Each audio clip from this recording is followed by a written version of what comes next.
Does blue paint act as a guard against unwanted spirits? Do ghostly soldiers still conduct drills on this expansive lawn? Who hides in the bushes watching this estate? Find out the answers to these questions and more as we uncover the official hauntings and history from the Admiral's house in Charleston, South Carolina. I'm Sarah. And I'm Erica. And this is The Haunted Atlas, a haunted U.S. podcast. In the interest of fully exploring history of certain locations, the Haunted Atlas may discuss sensitive or disturbing topics. Listener discretion is advised. Nestled atop a hill in charming Charleston, South Carolina, the stunning neoclassical features reflect the prestige of the Admiral's house. But is the blue door an attempt to ward off malevolent phantoms?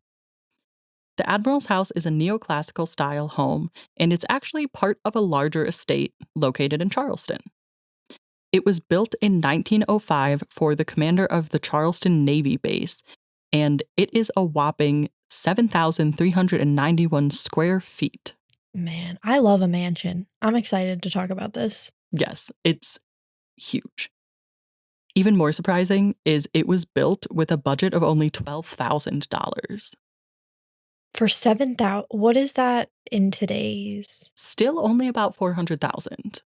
That's surprising for 7,000 feet. Yes. Yeah. It really is, especially because it's not just like a square 7,000 feet. It's neoclassical, beautiful columns, etc. Right. So it's very intricate.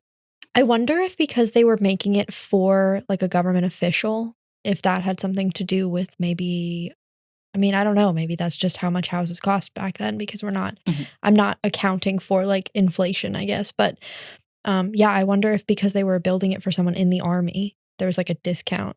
That's true. I wonder if it's like a naval contract that they got a discounted rate. Yeah.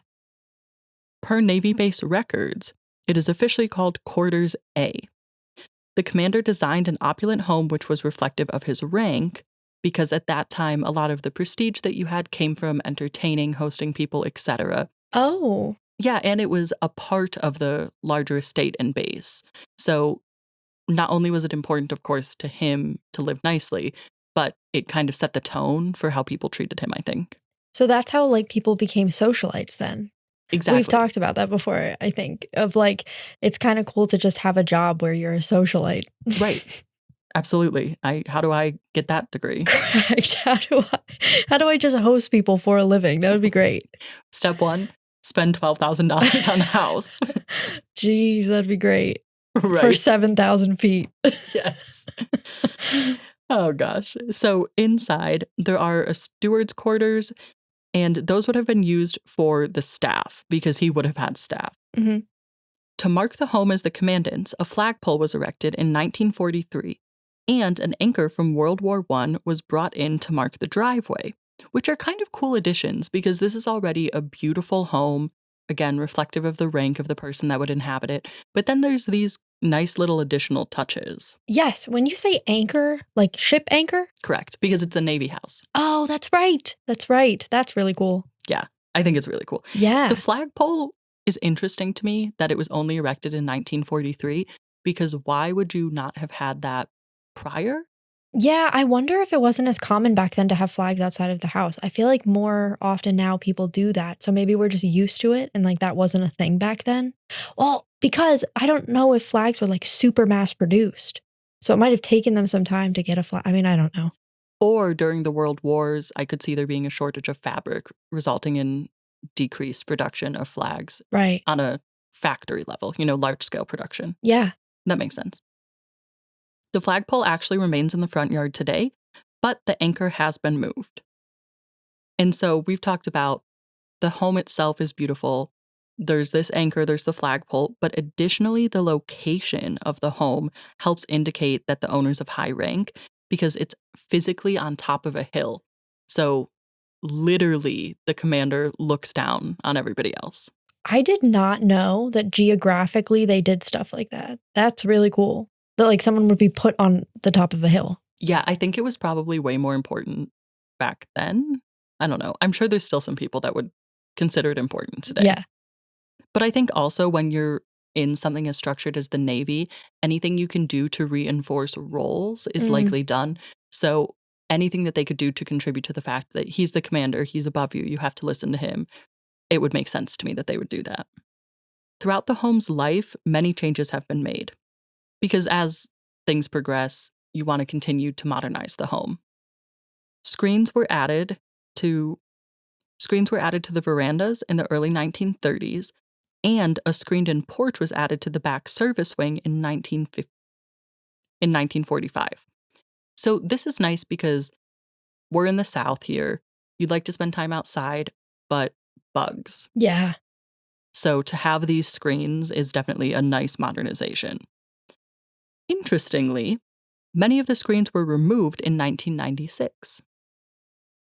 I wonder why. Is that, I mean, 1990s, I feel like, I don't know. I guess today I know that people have screens, but it's less common. And I think, anyways, I could be wrong, but I feel like decks are usually more open these days. That's a fair point. Yeah, so I'm wondering if it got towards modern times and they removed them because it just wasn't like the fashion. Yeah, I wonder. I have two thoughts. One, either maybe the screens and the framing of the screens were degrading so much that they just removed it and it was cheaper. Or two, they wanted it to be historically preserved versus function. And a house, in my opinion, with just an open, beautiful front porch is more appealing than a house with screened-in front porch. Yeah. So I could see that. But the back service wing screened-in porch, I don't understand why you would remove those. Yeah, fair. That one's not really getting seen. Yeah, and I think, again, with the changing times, the first floor did get central air conditioning in 1944. So there was less of a need likely to sit outside and have the breeze, etc. Oh, that's fair. That's a fair point. Yeah. Interestingly, along with the screens being removed in 1996, the Navy base closed that year. And following that, the house completely fell into disrepair, which is a shame. Yeah, a house that big, that's really sad. I mean, I get why no one was taking care of it if that Navy base, I don't even know how they would go about selling that. You know, because I feel like it is in a very specific area. And if the Navy base is closing, then what's around you? Like, who's going to buy a house that's kind of like in the middle of now a desolate base? Yeah, and I'm not sure about the legality of like selling off base land. Oh, fair. I mean, I guess there would be no more secrecy or controls needed once it's abandoned, but still, I don't know. I think the only option here would be to preserve it. Yeah. A development group eventually did purchase the home as well as many of the other buildings on the base. However, that company foreclosed. The state of South Carolina then purchased the base with the intention of using the land to construct a new railway, which is a good use for it. Yes. Unfortunate that they planned to tear down the house, but it's a good use of this estate. They could have not torn down the house, but like actually used it in some way.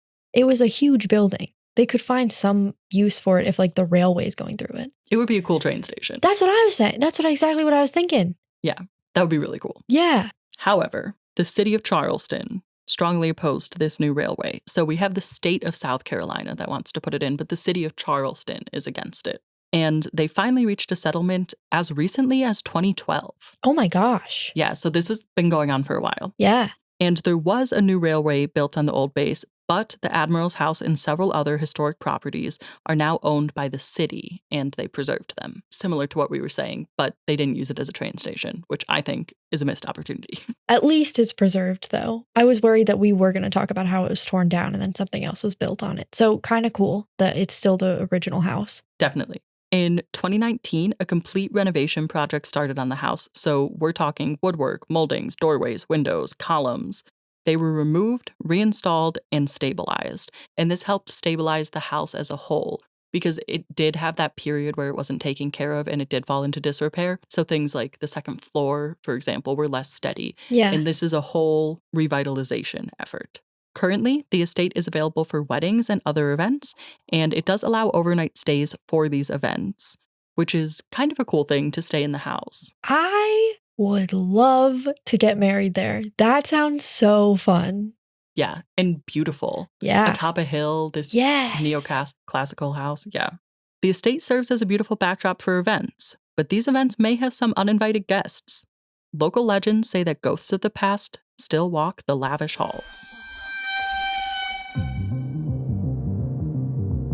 Hey guys, I'm Tommy from Tommy Cullum's Let's Get Freaky podcast, where we talk to real people and have real conversations about paranormal experiences, including ghosts, cryptids, UFOs, and all high strangeness, and even a little bit of conspiracy too. So if you enjoy these freaky conversations, check us out on Apple Podcasts, Spotify, Amazon Music, or wherever you listen to podcasts. And we're also available to watch on YouTube.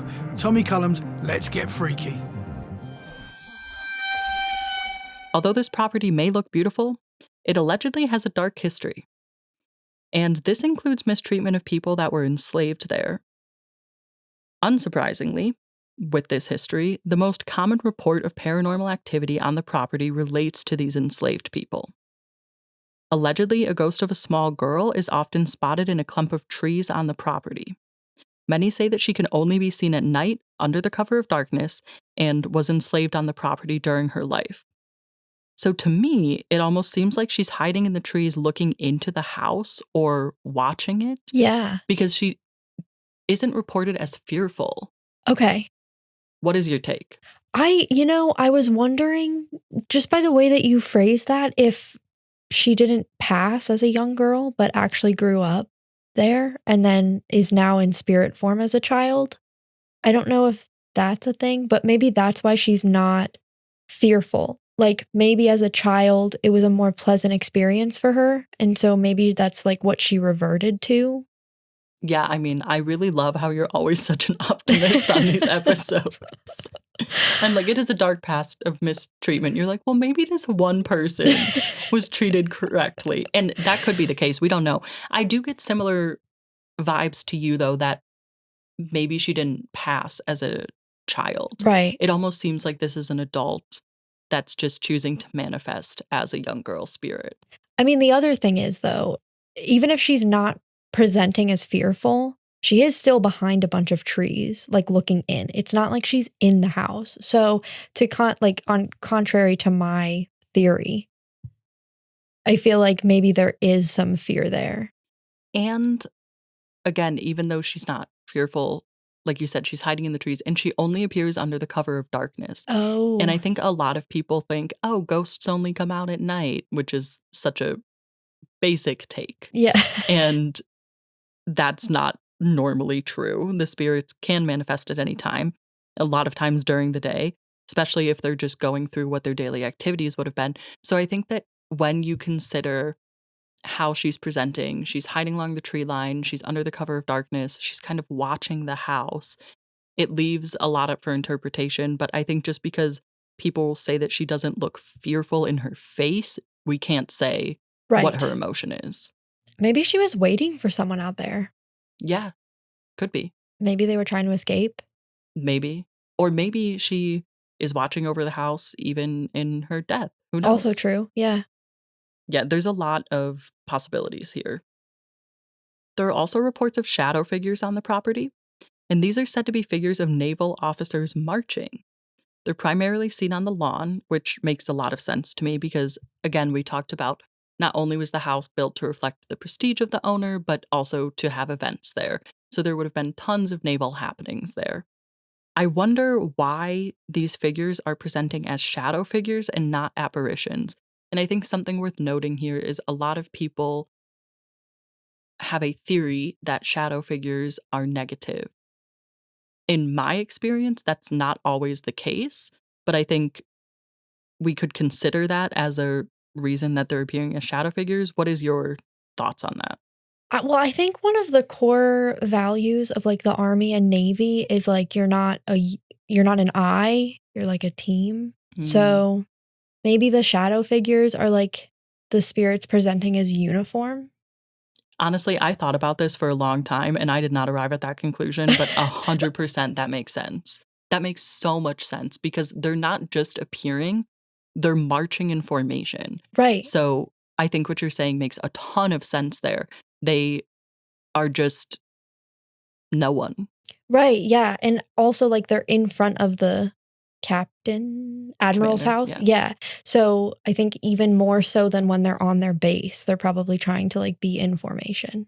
Yeah, and that leads me to another thought. I wonder if this is just residual energy versus Oh, specific hauntings from a spirit.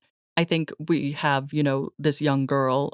That would be a distinct spirit, in my opinion. But is this just the residual energy left behind, which can be a haunting or not, depending on how you consider it. But I don't know that I think each one of these men seen marching on the lawn is a distinct spirit, if that makes sense. no, it does. It does because we've talked in the past about houses that have like parties in them. And I think in those situations, that we're still seeing individual spirits. So hmm I think that kind of does make sense that it wouldn't be an actual sentient spirit. Yeah. Something interesting to me is the reports all say that they're wearing naval uniforms, but if they're shadow figures, how would you be able to tell? That's what I was gonna ask. I don't is it like they're shadow figures, but they're just darkened?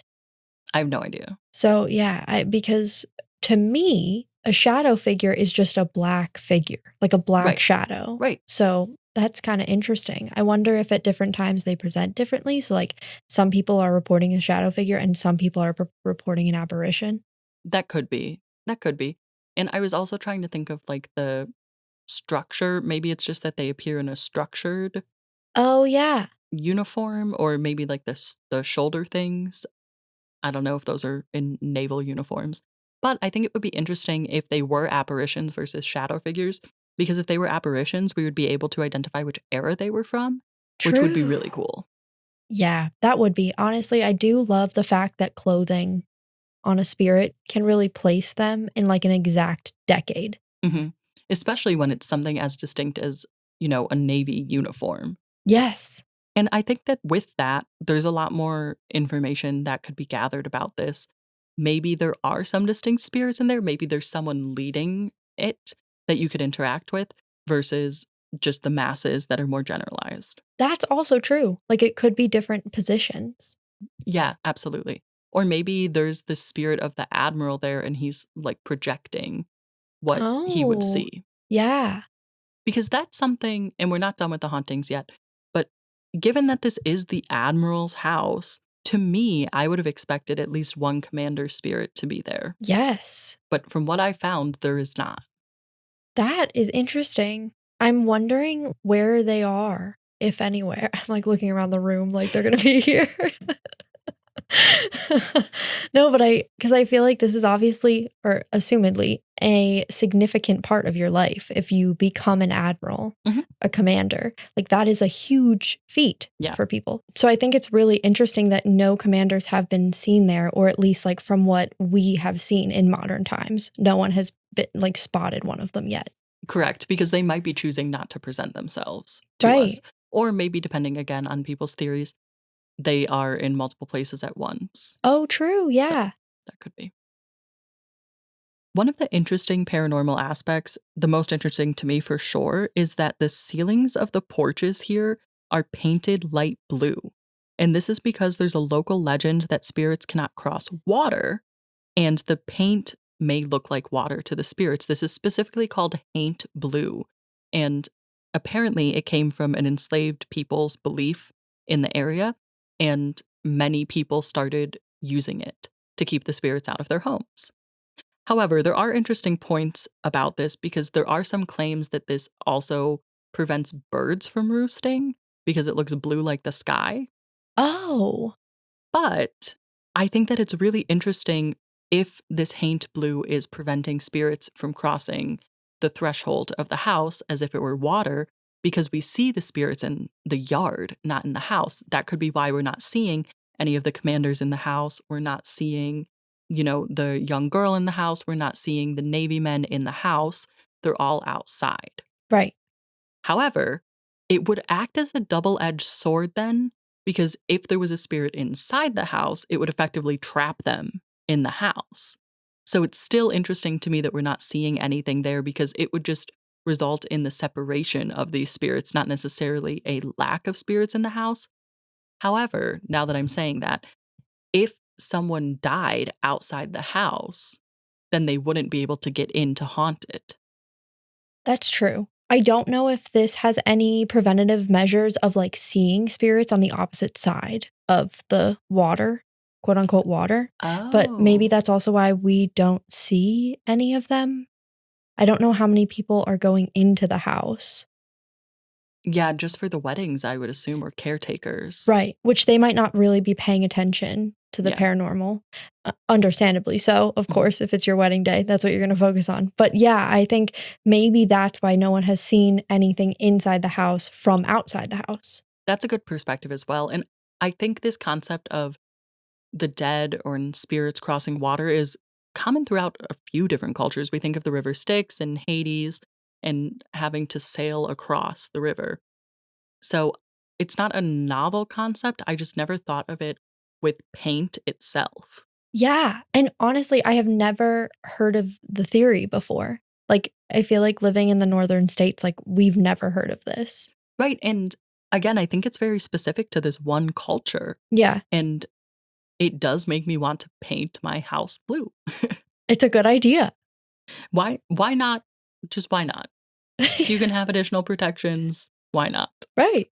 So I expected there to be tons of significant hauntings here because this Admiral's house is known as one of the most haunted houses of South Carolina. That is surprising. Yeah, and again, I expected there would be a commander here or two, or maybe even other people that lived in the house, or even the estate being haunted. But it seems like it's more of the grounds outside the house that are haunted. What's your take on that? Do you think it's because of the blue paint? Do you think there's other reasons? That's a good question. I feel like I guess I'm not surprised. Okay, so when I first heard that this was the most haunted house, yeah, it's a little surprising because there's no one in it. But then you think about how many spirits are like outside in the lawn, and we didn't really talk about how many shadow figures are out there.